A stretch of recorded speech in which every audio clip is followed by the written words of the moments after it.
Halo teman-teman, jumpa lagi dengan saya Daniel dalam channel Catatan Daniel.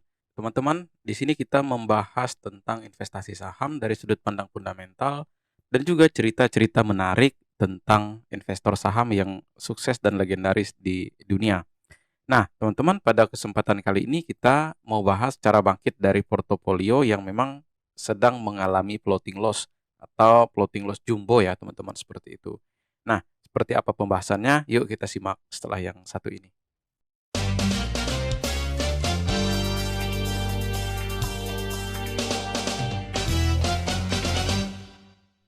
Oke, teman-teman, ngomongin soal IHSG, saat ini kita tahu ya memang sudah all time high ya teman-teman.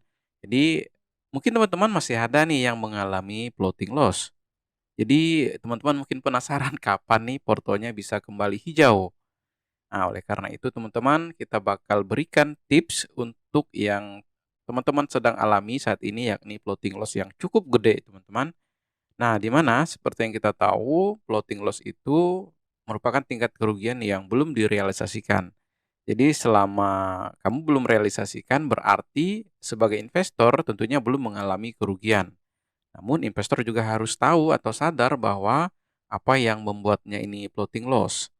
Nah, teman-teman, secara umum ada 4 penyebab kamu mengalami floating loss.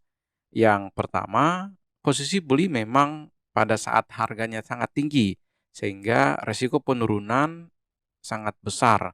Nah, dibandingkan dengan potensi kenaikannya. Jadi wajar dong jika mengalami floating loss dan berpotensi cukup berkepanjangan. Bahkan bisa selamanya ya teman-teman jika fundamental saham dan tingkat likuiditas saham ini terbilang kurang. Yang kedua, ada resiko pasar yang sedang dialami. Jadi meski sudah beli di harga rendah, ternyata masih bisa turun karena ada sentimen negatif dari eksternal. Misalnya pelemahan rupiah, kemudian suku bunga tinggi, dan juga kebijakan fiskal dari pemerintah yang turut mempengaruhi kinerja emiten. Kemudian penyebab yang ketiga, beli saham gorengan yang naiknya karena didorong oleh big fund. Jika beli saham karakter yang gorengan ini harus dijual di waktu yang tepat. Nah, jika terlambat sedikit saja, berarti akan mengalami floating loss yang sangat signifikan. Kemudian penyebab yang keempat, emiten ada masalah internal seperti permasalahan kredit, permasalahan hukum, dan juga tata kelola dari manajemen yang kurang baik. Hingga tren bisnis yang bisa dibilang sunset teman-teman karena regulasi pemerintah atau secara bisnis sudah mature dan bakal sulit nih mencari ruang pertumbuhan yang lebih tinggi. Oleh karena itu, sahamnya nggak menarik bagi investor lain dan harganya juga terus turun. Nah, berdasarkan keempat faktor tersebut, sebenarnya ada dua strategi umum teman-teman yang dapat kita lakukan untuk menyelamatkan portofolio. Apa aja? Yuk kita bahas. Nah, yang pertama yakni hold keras dan averaging down. Nah, cara pertama ini kamu bisa hold and averaging down saham yang memang mengalami floating loss. Namun, kamu tidak bisa asal memutuskan untuk hold dan averaging down, tetapi harus mengetahui syarat saham yang bisa di-hold dan averaging down ini meski sudah mengalami floating loss yang terbilang signifikan. Nah, beberapa syaratnya adalah yang pertama fundamental dan prospek bisnisnya masih oke. Misalnya dari segi rencana ekspansi ini terus berjalan, dari segi pendapatan dan laba bersih masih bisa bertumbuh, tingkat cash flow operasional terbilang positif, tingkat utang tidak ada masalah, dan juga sektor bisnisnya masih ada prospek. Kemudian yang kedua, posisi beli tidak saat di pucuk. Tanda beli yang pada saat di pucuk ini bisa dilihat pada saat melakukan pembelian. Ini VBV-nya ini, PBV band standarnya ini berada di deviasi plus 2 atau justru mendekati all time high-nya, bahkan justru melampauinya. Yang ketiga, jika saham membagikan dividen, ini menjadi opsi yang menarik untuk hold saham hingga averaging down. Karena kita bisa tetap memperoleh keuntungan dari pembagian dividen sambil menunggu waktu saham ini kembali pulih. Nah, bisa dibilang cara kedua ini dilakukan jika kita mengalami floating loss yang disebabkan poin pertama dan kedua. Dan sebagai catatan, fundamental saham tersebut masih oke. Dan memang hanya terkendala juga pada liquid. Cukup liquid ya teman-teman. Nah, untuk yang akan memilih averaging down memang masih ada modal dan bisa dibilang saham ini mau diserok dari bawah teman-teman, ya bisa saja dari dividen yang diperoleh dan juga saham dividen dengan prospek yang bagus. Jadi sambil nunggu harganya naik, ya kamu bisa tambah muatan lah ya kalau kayak gitu ya, dan meningkatkan, pendapatan dari dividen. Namun dalam melakukan averaging down ini teman-teman, jangan nggak punya batas ya teman-teman. Kamu mesti tahu frekuensi averaging down ini maksimal 3 sampai 5 kali. Dan setelah itu, jika masih floating loss berarti tinggal hold saham tersebut. Atau kamu juga bisa alihkan modal yang tersedia di saham dari saham yang harganya masih murah. Lalu saham yang floating loss ini ya bisa di averaging down bertahap dan dari hasil dividen. Lalu jika kamu nggak punya modal untuk averaging down, ya kamu bisa hold keras sampai harganya naik. Dan jika ada dividen, ya kamu bisa juga reinvestasi, ke saham tersebut. Meskipun memang jumlahnya nggak seberapa, tapi seenggaknya nih, kamu bisa menambah muatan sehingga potensi pendapatan dividen ke depannya ini juga jauh lebih gede. Nah, misalnya sebagai contoh teman-teman, kamu investasi di saham Astra sejak 2015 lalu teman-teman, dengan harga beli ya di kisaran 6.000 sebanyak 100 lot ya teman-teman, maka nilainya adalah 60 juta. Nah, artinya hingga saat ini teman-teman di Agustus kemarin atau mendekati September ya, posisi investasi tentu saja masih terbilang floating loss sekitar 15%. Namun kamu bisa terus melakukan reinvestasi dari dividen yang diberikan setiap tahunnya. Dan posisimu di Astra mungkin ya sekitar 14,5% ya floating loss-nya. Namun total asetnya udah naik sekitar 46% menjadi 87 juta. Ya karena reinvestasi dari hasil dividen, bukan dari kantong sendiri teman-teman.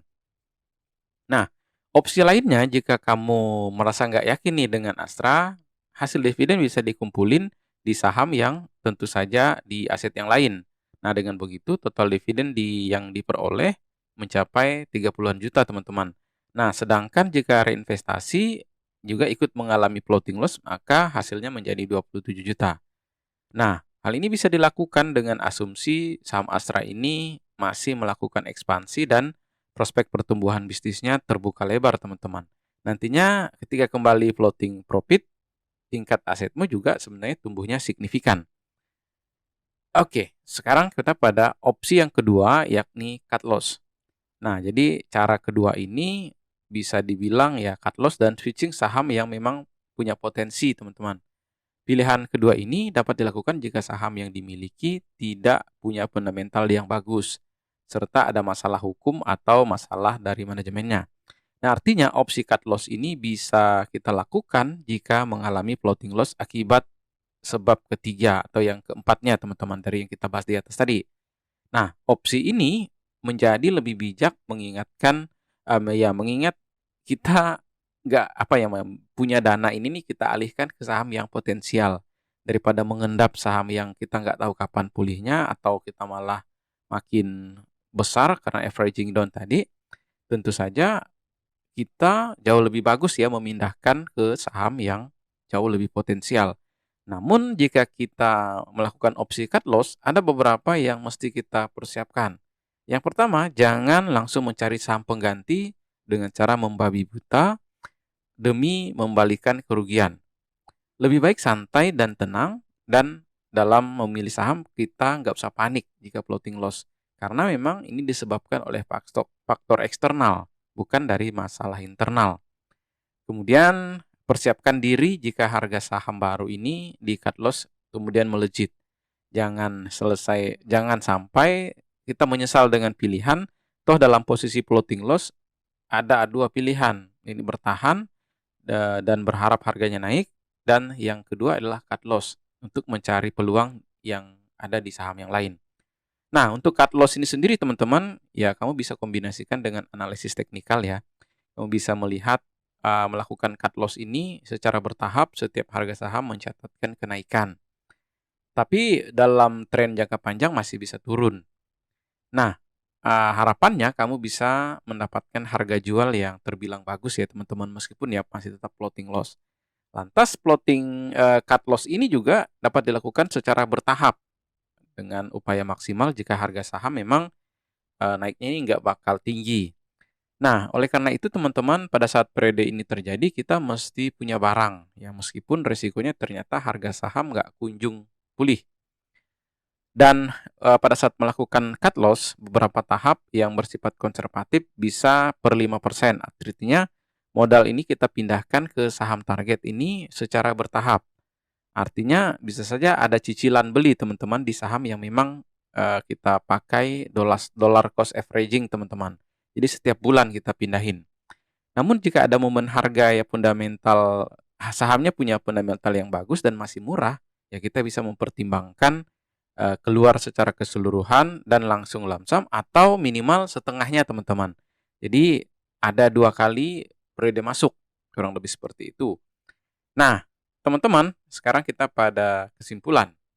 Jadi plotting loss ini merupakan pilihan yang mesti kita lakukan oleh si investor saham teman-teman. Berapa posisi plotting loss yang wajar adalah jika kita masuk di harga yang asumsi harganya wajar bahkan jauh lebih murah. Tapi karena memang faktor eksternal, misalnya kondisi makro, bikin kita dalam hal ini merugi sementara. Posisi ini masih wajar dan kita tinggal tunggu saja tanggal mainnya, maksimal ya 1 tahun lah teman-teman. Kecuali jika posisi pada saat kita masuk ternyata memang di harga yang cukup tinggi. Ya sebaliknya bisa pilih hold dan reinvestasi dari dividen. Atau justru averaging down yang terbilang terukur jika ada dana yang ya kita punya teman-teman. Oleh karena itu, jika tujuan investasi ya untuk tujuan investasi, maka kita sangat menyarankan ya untuk pilih saham yang punya dividen. Minimal ya dapatlah saham yang dividennya ini 3% setahun. Namun jika plotting loss di saham yang sahamnya ini nih naik yang tidak selaras dengan pertumbuhan keuangan yang secara fundamental teman-teman, nah artinya kita harus siap melakukan cut loss. Alasannya ya misalnya saham gorengan ini punya karakter yang unpredictable teman-teman. Jadi tergantung dari big fund aja. Misalnya ada nggak big fund yang mau menggerek harga saham tersebut. Nah, teman-teman dengan strategi ini diharapkan teman-teman bisa lepas dari plotting loss.